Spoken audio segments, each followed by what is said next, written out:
All right, Whiz Kids, So Wizard Podcast. We have Marky Mark, Adam Wallyhawk, and we are joined by Jeff Annison. Thank you. Thank you very much for having me on your show. Jeff, thank you very much for being a part of it. Now, Legion M is something that I've seen advertised for a while. Yes. In little different aspects. But could you just explain a little bit about what it is that Legion M, where it started, and what it is today? Absolutely. So Legion M is the world's first fan-owned entertainment company. And what that means is that it's literally the first time in history that a company has been built, an entertainment company that does, film and TV and stuff like that, virtual reality, comic books, has been built and designed from day one to be owned by fans rather than corporate investors. And it was enabled by some new legislation called the Jobs Act that went into place about 3 years ago. And when literally the day, 9 a.m., the morning it went into effect, we launched our company, one of the very first companies to take advantage of what's called equity crowdfunding. So you're familiar with Kickstarter, obviously. Yes. Equity crowdfunding is like Kickstarter in that you're going out to the crowd to raise money for your project. The difference is when you raise money on Kickstarter, you're backing a project. It's effectively a donation. It's legally a donation in exchange for a pre-sale and whatever perk package that you bought. Right. When you back an equity crowdfunding company, you are literally investing in the company, so you own stock in it. And, when we say it's like if you go back in time and buy stock in Walt Disney, back when it was just, Roy and Walt, and they're making black and white short form cartoons, right? So obviously, if the company's successful, you as an investor can reap some of the rewards. Anyway, so like I said, the whole idea behind it is that the premise is that a entertainment company that's owned by a large group of fans has fundamental competitive advantages compared to a corporate entertainment company, right? Because when our movie comes out, we know there's a legion of people that are going to come out opening night to support it. They're going to bring their friends and family. They're going to talk about it on social media because it's their movie. It's their company. They've been involved in the process. And so, our logo, the M with the bar over it, is the Roman numeral for 1 million because our long-term goal is to unite 1 million fans as shareholders of the company. And we believe that if we can achieve that, that would literally be one of the most influential companies in Hollywood. Sure. That's amazing. Now, I know it's been around for a while. How close are you to 1 million? Are you getting close to that area? Well, it's, I would say, we use the baseball analogy, right? If this was a baseball game, we're probably in like the third inning, so we've got 20,000 investors so far. But that number has been growing exponentially. It's been just about doubling each year. So if we could continue this pace, within a few years, we would get to 1 million investors. Even if we don't actually get to 1 million, if we can get to any reasonably close, there's, the company I think is viable. I mean, this is our long-term goal. We think this would literally be like a new Disney, like something massive. But you can join Legion M for free. So you don't have to invest. It's available as an investment. The investment part of it, is tricky, right? Because, first of all, we tell people flat out, if you invest in Legion M, the most likely outcome statistically is that you're going to lose your entire investment. I mean, that's just a fact of life. Most startup companies fail. We're betting our careers, our reputations, that we can make this succeed. But we're realistic. Most startup companies fail, period. The ones that succeed can go on and change the world. And the early investors in those, are the ones that do exceptionally well. And so that's kind of the upside.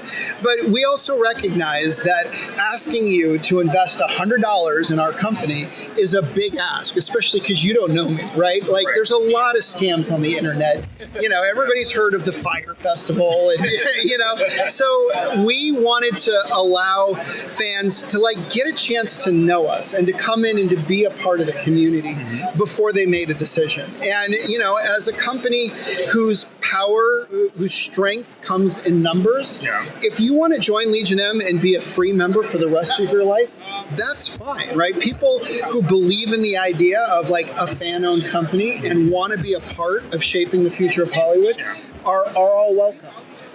If you want to participate financially, you have to invest. Right. But, if you don't want to, that's fine too. I have a million questions, but before I get into that, Bring them on.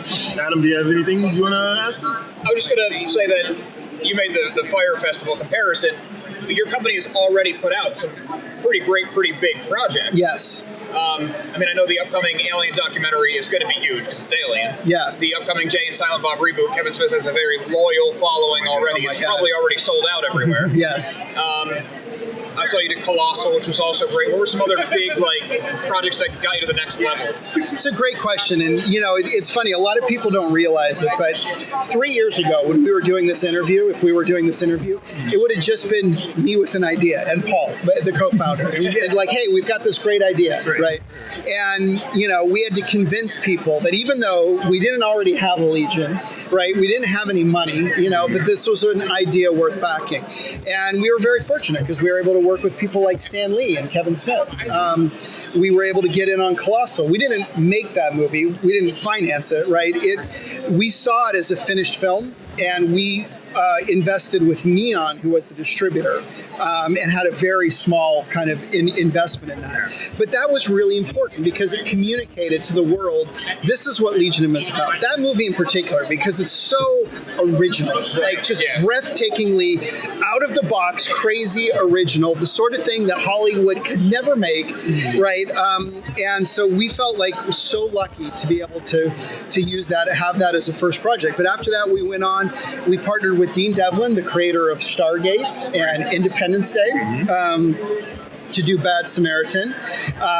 We invested in a movie called Mandy with Nicolas Cage. Have you guys seen Mandy? Yep. Yes. Did you like it or not? Off the wall. Yep. Yes. I was doing a Nicolas Cage retrospective kind of some of his movies, and I needed to pick like some good ones. So I picked that one because it was new and it got a lot of buzz. I can't wrap my brain around it. It's amazing. It's an amazing movie, but I couldn't really explain why it's amazing. I know, It's bonkers. It is batshit crazy. Like if you do like a word cloud of all the reviews, like batshit crazy is like the big one. But yeah, it's always kind of a litmus because if I ask people if they like it and they're like, yeah, I'm like, okay, well that tells me a little bit of something about you because it is so out there. But we invested in that along with Elijah Wood's production company, Spectravision, and we invested in the film as well as the heavy metal soundtrack by Johan Johansson. Okay. That ended up being one of his last works before he passed away. He did Sicario, Theory of Everything and Arrival, like a bunch of stuff. But, from there we did a small film called Field Guide to Evil, which was a international horror anthology where 8 up-and-coming directors from around the world told a short 15-minute story about dark folklore in their region. And then after that, we partnered with Fox Searchlight to release Tolkien, the movie about the life of J.R.R. Tolkien with Lily Collins and Nick Holt. And now we got Memory Origins of Alien and Jay and Silent Bob Reboot. And our role from a financial standpoint and a business standpoint is different in almost every single one of these projects. We're testing and trying things, and kind of our litmus is where are the ways that Legion M can get involved with a project that where our core strength, our superpower, what separates us from every other company, which is our community of people, 100,000 people, 20,000 investors, where can that make a difference? And so the best example, and there's a dozen I could give, but the best one I'll tell you is the story of Memory, the Origin of Alien, the film that opens today. Not probably when this is airing, but October 4th. That movie, we bought the distribution rights to it at Sundance. And what we did was we went to Sundance. Have you ever been to Sundance or? Not yet. No. Yeah, you should go. It's a bucket list thing. But it's a film festival for fans, right? Kind of like a Comic-Con where people go to be a part of their community and to enjoy all these amazing independent films. But it's also a marketplace where distributors go to acquire films. And you hear stories about Hulu bought this or Amazon or Sony, at Sundance. And so we were going there as a distributor. We partnered with a company called Screen Media. And our intent was to find a film that we could buy the rights to. And there were 119 films that were on our radar, right? And most of these films are brand new, right? Because literally when we were there with Mandy, the premiere of Mandy, the editor flew it from an editing bay in Belgium to a Starbucks parking lot in Park City to hand it to the projectionist so that he could play it. Wow. Literally, this was the first time it had ever been seen. And so, if you think about the challenge, how do you figure out of those 119 films that are playing, what do you even want to see? Right? Yeah, There's very little, there's no trailers for most of them. There's, synopsis and photos, and you can see the cast and crew. There's plenty of rumor, if someone's like, oh, you should see this movie, it's great. It's like, how would you know? It's never been seen before. So anyway, we crowdsourced it, and we built a game that allowed our community from anywhere in the world to look at it. We aggregated all the information for the films, and you could go in and you could spend 5 minutes, and we told you, look, go in, rate 10 movies. That's all we're asking, right? If everybody rates 10 movies, we're going to have enough data to figure this out. Or you could spend hours and rate all 119 of them. And a lot of people did that because it was actually a fun game, the way that we set it up. Especially for film fans, given that opportunity. Of course, they're going to take it. Well, it was great. And so what ended up happening was we had over 40,000 votes that were cast. Mm-hmm. When we added up the amount of time that people spent, it was over 1 man-year worth of effort going through rating and evaluating these movies. And we had data then from thousands of people. So it wasn't my opinion or your opinion, or worse, my opinion versus your opinion. Yeah. It was, here's what thousands of people told us. So it took 119 films down to okay, well, these are the ones that we're interested in. Gotcha. Then we had boots on the ground. There were dozens of people there. We host a lounge on Main Street where fans can come. You got to get yourself to Sundance, but if you get there, we've got a lounge. 2 years ago, we were there again with Mandy. We had Leonard Maltin doing celebrity interviews all weekend, so everybody's coming in as part of their press junket. We hosted the premiere party for Mandy, and Nick Cage came, and he brought as his plus one Vince Neil, the front man from Motley Crue. Come on. How cool is that? Yeah, cool is that? Exactly. Yeah, so like I said, if you get a chance to come to Sundance, we got a place for you to hang out. Yeah. And anyway, so we've got dozens of people on the ground that can see the movie, right? And so if you think about it, rating the movie based on the synopsis and the information, that's kind of how you choose, what are you going to watch this weekend, right? You got to judge a book by its cover and say, yeah, this is where I want to invest my time. But having people there who can watch the film, that's what gives us the comfort that, this is actually a great movie. It's not a good idea that didn't work out. It's genuinely a good movie. And so we had that data, and that's what we used to select the film Memory of the Origin of Aliens. So when that comes out, or came out today or a few days ago for your listeners, that's literally the first time that fans have ever united to find the film. And it's the money from all of our investors that we use to purchase the North American distribution rights, and now we're releasing it. And it's available, it's 30 theaters around the country. It's available on demand. You can rent it anywhere that rents movies, so Amazon, iTunes, Xfinity, DirecTV, Vudu, whatever. And so it's a really exciting thing. And for us, it's a perfect analogy for Legion M, because on one hand, we're giving our investors a direct say in what their company is doing, right? So when you invest in Legion M, it's not like investing in Disney, right? You could call Disney with your ideas, and they're probably going to put you on a list. But everything that we do is about our shareholders, and you guys are the ones driving the show. So it's allowing them to direct their company, but it's also allowing us to make smarter decisions, because it's not my opinion or your opinion. We're leveraging the wisdom of the crowd to find things that we might not otherwise get. For sure. Now, I can't help but notice the types of movies that you are being a part of. They do kind of skew towards the geeky aspect, I guess you can say, genre aspect. Yep. Is that a particular, I mean, obviously with so many fans around and, the power of us fans can really support something like that, but is that an area that you want to stick with, that kind of something that's like unique, but unique to our type of fans? Yeah, it's a great question, and I think if you look at our base of investors, we do most of our recruiting at Comic-Con and at film festivals, and it's kind of funny because if you think about it from a content standpoint, it's literally the opposite ends of the spectrum. Comic-Con is about tentpole studio features. Right. Sundance is about small, independent, weird movies, right? But the amazing thing is, if you go from here and get on a plane and could go right into Sundance, the vibe, the people, the community is almost identical. There's less cosplay at Sundance. Like a little less, probably. Yeah, but and a lot more fur. but it's a community of people that loves creativity, and they love creators, and they love originality, and they love good storytelling, all the things that we're passionate about. And so I think that that's what, I would say is kind of like our compass, is we're looking for things that resonate with people that love, that love entertainment and that love film and that are passionate about it. And so, we said, look, if we're going to build a fan-owned company, we're going to start with the groups of people that are already super engaged, they're super passionate, because this is the tip of the sword. I mean, if you could, if you think about it, right? Entertainment is a multi-trillion-dollar global industry. Yes. It's our eyes and wallets that fuel the entire thing, right? So individually, we're just consumers. We've got no power. There's nothing that we can do. But if we can unite, look at this. I mean, we're in the middle of one of the biggest Comic-Con in the world. I mean, geez, with the people here, like, there's enough plastic swords and toy guns, like, we could take this town,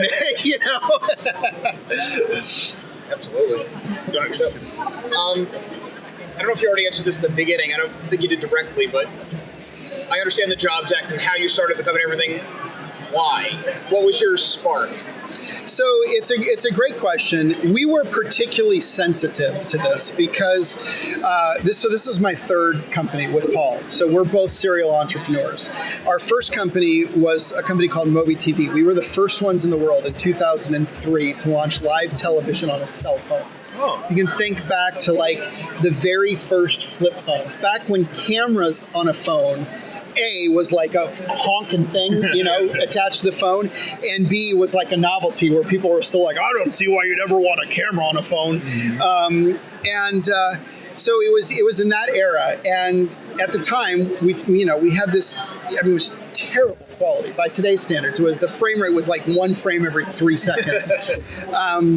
And we took it around and we showed it to people, and they were like, right, this is ridiculous. Like, this is who's going to watch television on this? And but the thing was that back in that time on your cell phone, like, it didn't work for watching basketball because the action's too fast. Right. But you could watch CNBC and the anchor's talking and their head is jerking, but it didn't really matter. Like, it was the coolest damn thing that you could do with your phone. Sure. And we also saw where the technology was going, and so we launched it. We got it launched on 2 phones on Sprint. It took off like a rocket, and 2 years after people told us it was the dumbest thing they ever saw, we won an Emmy Award for innovation in television. And now, nice. I don't know if you've noticed, but like, actually people do watch TV on their cell phones and video and movies. And so anyway, but when we first started that company, like early on, at some point we needed money. We're a startup, and we were looking to raise money. And we went out to our friends and family, the people that knew us and that trusted us, and a bunch of them invested, and it was like $5,000, so it wasn't like huge money. I mean, it was big money to those people, but it was money. We were very upfront. It's like, look, this is speculative. It's a startup. Most startups fail, all that sort of stuff. But they were like, look, we believe in you. We want to support you. I think this is a great idea. Why not? Why not take a swing for the fences? And And so we raised like $150,000 in small chunks from friends and family and cousins and neighbors and all that sort of stuff. And then about like 6 months later, we raised a full-on venture capital round. And they came in and told us, now you guys actually can't do that. You have to return the money. Because the way the securities laws were written prior to the Jobs Act, only what was considered accredited investors, which means you had to have at least $1 million in assets, not counting your home if you own your home, or a salary of at least $200,000 a year. If you had one of those two things, you could qualify to invest in an early stage startup company. Okay. And these were consumer protection laws that were literally set up in the 1930s to protect, small town people from carpetbaggers coming into town and wiping them out with some crazy investment scheme. And at the time, the SEC felt, okay, the people that already have money have access to better information. They can figure out who's real and who's the charlatan.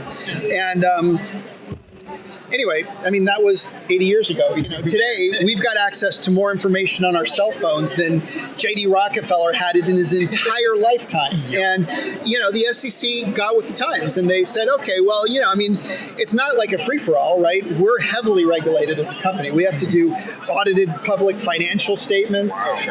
They do bad actor checks to make sure that we don't have a history. And if you want to invest, there's a limit to how much you can invest. Like you're not allowed to pour your life savings into it. Anyway, so now anybody kind of has the opportunity to. And so it was that early experience where we literally had to go back to the people that believed in us and were willing to take a risk on us, give them their money back. And then the company went on to become a worldwide leader in streaming television. We had offices around the world. We had hundreds of employees.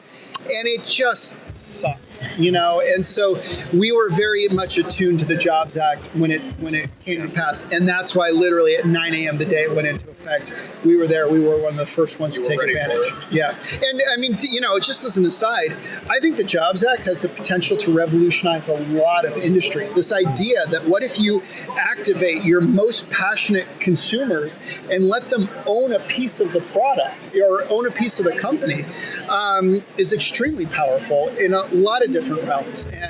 But we think none more than entertainment. Because, at the end of the day, like I said, it's our eyeballs and wallets that fuel the whole thing. So. Right. All right. So, like I said, I have a million questions. Try to keep it down. All right. So, one of the first things I wanted to ask,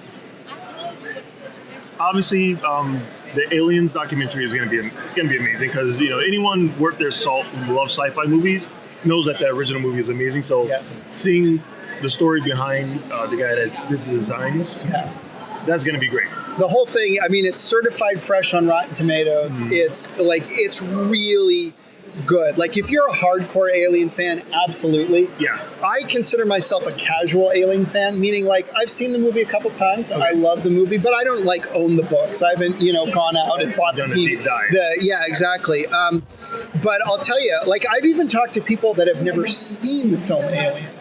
But the first thing that you want to do after you watch this movie, no matter how many times you've seen it, is you want to go watch it again because it gives you all these new lenses through which to see it. And it's not like a typical like making of movie, although there's an extensive part about the whole chest burster scene and all the magic that made that happen. Yeah. But it's a lot about the mythological underpinnings and the artwork of H.R. Geiger and the screenplay that was written by Dan O'Bannon and Ridley Scott. Like it was that triad of people that came together and were willing to fight for the things that really mattered. Early on, they didn't want to use H.R. Geiger's artwork as the basis for the alien, for the xenomorph, or the facehugger.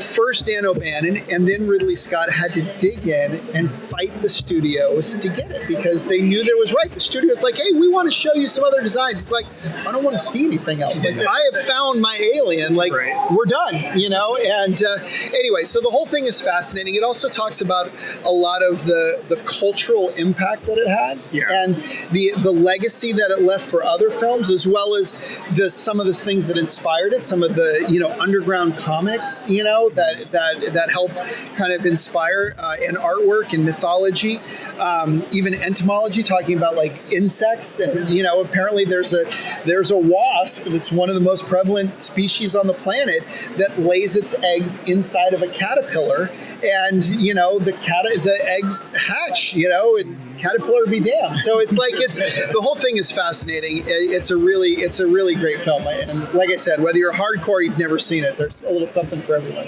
I am so looking forward to this because I love aliens. The question I really wanted to ask too is, how did you get in business with Kevin Smith? Because me and Adam here are huge Kevin Smith fans. Oh my gosh, big time. Yeah, how can you not be a Kevin Smith fan? Really? It's like, he's such a unique, singular person, and so we first met Kevin working with Stan Lee. We did a lot of stuff with Stan Lee. We did a virtual reality thing with Stan Lee. We helped get him his handprints and cement at the Chinese Theater. And Kevin was involved with that because they were close friends. Yeah. And so that's how we met Kevin.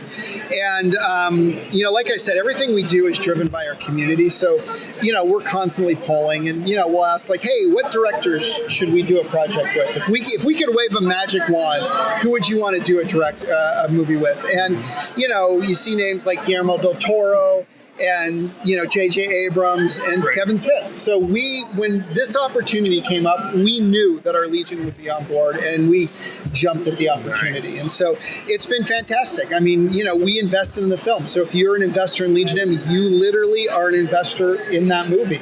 And aside from that, we were able to work with Kevin to do things like we got priority for Legion M members to be extras when they were filming it in New Orleans. Yeah. We got a couple set visits that we raffled off to our investors. Mm-hmm. And we flew them out to New Orleans, put them up at the same hotel as the crew. They got to be on set, meet Kevin Smith, and he surprised him with a walk-on role in the film. I mean, talk about a bucket list, sort of thing. And so, the premiere is in a week and a half in Los Angeles. We're going to have a bunch of Legion M folks there. And so we're working really closely with them. It's coming out October 15th and 17th. It's a 2-night Fathom release on a Tuesday night and a Thursday night. And, that's how you see the movie. Like, some people don't realize, but, like, the movie's not going to open wide the way that, kind of a typical movie would. Yeah. It's going to be that 2-night release. It's then going on tour with Kevin and Jay around the country. Mm-hmm. And those tour dates are almost completely sold out. Yep. And then there's going to be some other smaller openings. But, again, if you want to see the film, come on out October 15th or October 17th and see it. Legion M is hosting meetups around the company. If you go to legionm.com, and we've got this cool thing. If you come to a Legion M meetup, we've got these amazing Chronic Con lanyards that are literally props from the film. A big part of the film takes place in a Chronic Con, and people are wearing the lanyards and the badges, and so you can get your own. Literally screen accurate, the exact same ones that we, produced for all the 500 extras that were in the film. Yeah. Really cool. Yeah. Do you have a question? Kevin Smith question? A lot, but all of your movies, the companies had different participation. You bought them at Sundance, or you helped release them, this and that. I also know you did that elevator pitch kind of web series. Oh, yeah. So how many original projects do you guys have in the works? That's a great question. We've got dozens. So what we've been talking about, all the films that have come out, those are ones that we've effectively invested in somebody else's project, right? We bought a film, we invested in this, either with the distributor or in the production of it. But with the other half of our slate are original projects that we are developing ourselves and trying to turn into feature films and movies. That's obviously a much longer process. Oh, for sure. So none of them have actually turned into anything yet. It's also hugely speculative, right? Your odds of getting any particular movie made are probably like 1,000 to 1, right? And so, those are sound like good odds. Yeah, but so we've got, like I said, probably at least half a dozen or more that we've announced publicly, and maybe a dozen or two more that we haven't announced, or are kind of speculative. But one of the best ones that I can mention that has announced is a movie called Girl with No Name. Oh, okay. And so it's an award-winning script at Slamdance, right? Which is kind of like the AAA leagues for Sundance is kind of the way to think of it. We partnered with the producers, right? And it's a story set in the Old West, right? So think of like the plot line of True Grit, right? Okay. But where the heroine is like a Katniss Everdeen, right? Like a kick-ass feel that doesn't need the men to come in and solve the problem. Like she's the one that's going to solve it. But shot in, think visually like 300 or Kingsman or maybe even like Sin City, like a highly visually stylized sort of thing. So it's not a dusty old Western. It's an action movie, a modern action movie with like a driving hip hop soundtrack, that happens to take place in the Old West. Gotcha. And anyway, so that's actually, a female-led Western is actually a hard movie to sell in Hollywood for a lot of reasons. And so we're like, well, let's start with a comic book. And we took a scene from the middle of the movie and created a one-shot comic book out of it. And, it's a female protagonist. The producers are female. We hired an all-female comic, team of to do all the illustrations. We did pre-sales on Kickstarter. And, we're like, okay, this is the first time we'd ever done a comic book as a company. Yeah. It's not an established IP. It's a brand new. Nobody's ever heard of it. And it's not like we had like a name brand, writer associated with it or something like that. And so we set our target at $6,000 because that's on average about what a successful comic book project does on Kickstarter. Anyway, we ended up closing over $135,000 worth of sales. And what that's important is two things. First of all, when we go to Hollywood, we now have not just a great script, but we've got traction that we can show, right? We've got a comic book that we can put in front of them and say, look, people are excited about this. Yeah. This is a story people want to see. The second thing is that we're using kind of this step as a way to kind of flesh out the story a little bit. Because if you think about it, a comic book is like the first draft of the storyboards for the film. Right. And so you don't normally get the opportunity to release storyboards to the public before a film is made, but that's what we're doing. And we're explicitly doing it so we can ask your opinion. What do you think of this? Which of these characters resonated? Was there anything you didn't understand? What do you think of the visual style? We had 3 separate covers from 2 different artists, and people were allowed to vote on which cover they wanted, or vote by choosing which cover they wanted on their comic book. The one that had the most people selected became the official comic book cover. The other 2 were Kickstarter exclusives, which is kind of cool in itself. But that in and of itself was a test that allowed us to kind of flesh out 3 distinctly different visual styles and see what resonated with people. We're doing things like setting up Pinterest boards where you can put your casting suggestions.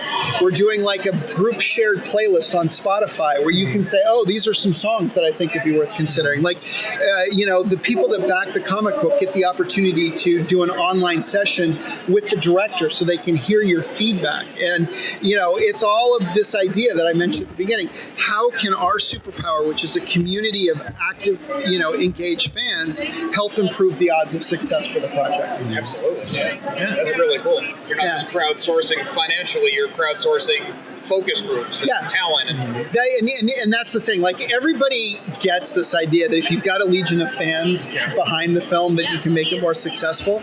But it can also, you've got a legion of scouts that can help you find the next big thing. You've got a enormous focus group that you can put something out and get. We did that with the memory poster. We had multiple designs. It's classic situation. We had multiple designs for posters. I liked one, you liked a second, and you liked a third. And we're like, oh, well, this is why. And it's like, stop. Like, we don't have to argue, right? Let's put it out. Let's let the people decide. And now we're making decisions based on data as opposed to like my gut versus your gut. And that's where we have an edge. And again, as a shareholder in the company, you get to be a part of this whole process. You get to own a piece of it. You get to have a say in it, and that's what it's all about. That's what I was going to say. That's really amazing because on the podcast, what we do every week is just talk about what Hollywood is doing right or doing wrong. Yeah. And I go, that doesn't look like the comic book. I don't That's like right. Just for the Well, if you join Legion M, there's nobody to blame. It's not Hollywood, it's you. Exactly. That's the beauty of it. So if our listeners, our viewers wanted to be a part of Legion M, how can they do that? Just go to legionm.com. You can join absolutely for free. There's no cost or obligation. And you can become a free member. You get access to most of our exclusives are available to everybody. There's a couple things like that set visit I mentioned earlier. Yeah. That was something we reserved only for investors. Sure. But even our free members get access to a lot of our exclusives. We did a house party with Stan Lee. We do lounges at Comic-Con and Sundance and all that sort of stuff. And just be a part of it. You get invited to our members-only Facebook group, and you can be a part of the community. Yeah. And so that's the best way. We're also we're on social at Legion M Official across Facebook, Twitter, Instagram, YouTube. And if you want to invest, just go to Legion M, and there's links. It'll take you to WeFunder, which is the platform, like the Kickstarter for equity crowdfunding companies. And there you can learn about that. And if you want to invest, that's great. But like I said, it's not a requirement. Just come join us and help us change the world. Very cool. Awesome. Yeah. Any other questions? No, that's really awesome. I'm Awesome. sure you're very busy. So. Yeah, well, thank you so much. I really appreciate your time. This Thank you, is a Gary. great Very interview. cool. Very Very, interesting. very thoughtful questions, so I appreciate it. Thank you very much. Awesome. All right.